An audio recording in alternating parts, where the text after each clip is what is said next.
Hey there, I'm Brandon, and this is the Dirt Church Devotional. I had an interesting thought the other day. I was sitting there thinking, just my mind was wandering, and I got to thinking about Meshach, Shadrach, and Abednego. You can find their story in Daniel.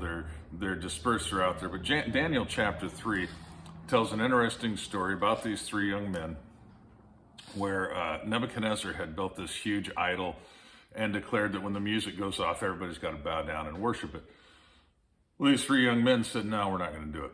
So they were called on the carpet. They were brought to the king. The king said, look, I'm going to give you another chance. Music's going to go off. If you will bow down and worship, you'll spare your lives. But if not, I'm going to throw you in a fiery furnace. I'm going to burn you up.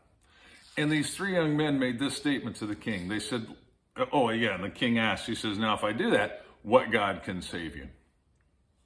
These three young men turn to the king and they say, King, you need to know this. Our God can. But even if he doesn't, we're not going to bow down. All right? Their faith was completely in God.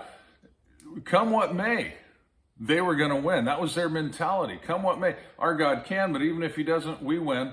So, whatever.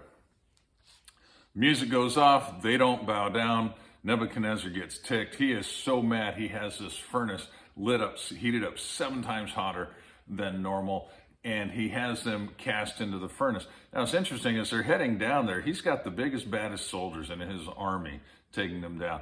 The heat from the flames kills those soldiers, but those three young men survive. They go into the furnace, and this is where it gets interesting.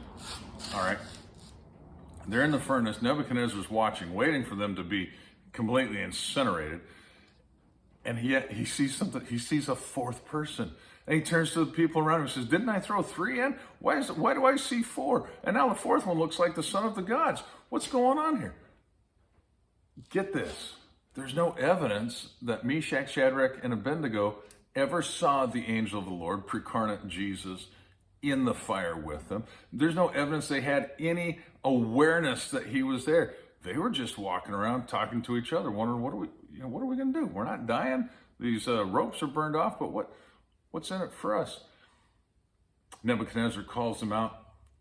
3 go in, 4 are standing there, 3 come out. Nebuchadnezzar and his guys are looking them over. They don't smell like smoke. Their hair isn't singed. Nothing's going on with them. They are fine. The only thing burned up was the bounds that he had put on them, things that were holding them hostage.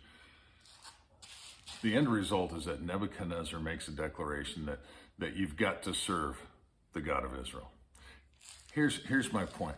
When we walk in faith and complete obedience to Jesus, when we say, you know what, come what may, I'm going to win, live or die, I'm with Jesus, I'm going to serve God, we win. There's no evidence, there's no proof that we're going to experience or see everything that God is doing in our lives. We might experience the supernatural, but not even be aware of God's presence at the time, because sometimes his presence, his visible presence, is more for the sake of those that are persecuting us, more for the sake of those that are opposed to us than it is for us. Nebuchadnezzar was persecuting those young men, but God was trying to reach that king, that wicked king. God let him see his proof, his presence there, even when those 3 young men didn't. So here's the challenge.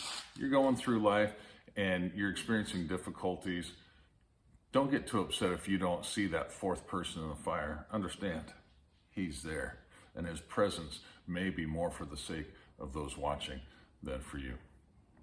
Chew on that. Talk to you next time.